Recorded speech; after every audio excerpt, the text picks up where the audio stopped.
नमस्कार मित्रांनो, बऱ्याच जणांचा प्रश्न असतो की आउटसाइड फिटेड सीएनजी गाडीला बसवल्यानंतर गाडी व्यवस्थित चालेल का किंवा बसवलं पाहिजे की न बसवलं पाहिजे.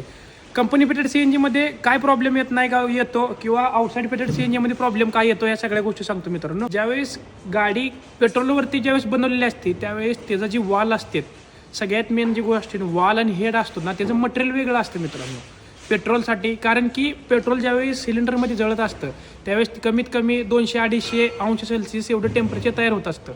पण त्या ठिकाणी जर तुमचं गॅस जळत असेल ना, CNG गॅस, तर त्या ठिकाणी जवळपास 500 ते 550 टेम्परेचर तयार होत असतं.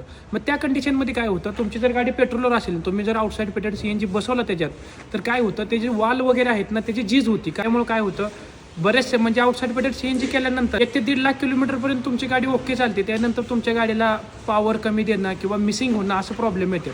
आणि ह्याच्या उलट दुसरी गोष्ट म्हणजे जे कंपनी फिटेड CNG असते त्याच्यामध्ये जी वॉल वगैरे वापरलेले असतात मित्रांनो किंवा हेड असतं ना, ती त्याच टेम्परेचरला म्हणजे CNGचं जरी टेम्परेचर CNG गॅस त्याच्यात जळल्यानंतर जे टेम्परेचर घेतलं ना, तरी पण त्या वॉलला काय होऊ नये अशा पद्धतीचं त्याचं मटेरियल वापरलेलं असतं किंवा वॉलला हार्डनिंग केलेलं असतं. पण 1 ते 1.5 लाखापर्यंत तुमच्या गाडीला आउटसाइड फिटेड CNG असेल तर जास्त करून प्रॉब्लेम येत नाही. नंतर पण चालतं, बऱ्याच जण ते 2-3 लाखापर्यंत चालतं, पण जशी पाहिजे तशी गाडीला पिकअप वगैरे येत नाही. ज्यांना आउटसाइड फिटेड CNG करायचं आहे त्यासाठी त्यांच्याकडे ह्या व्हिडिओला शेअर करा आणि या पेजला फॉलो करायला विसरू नका.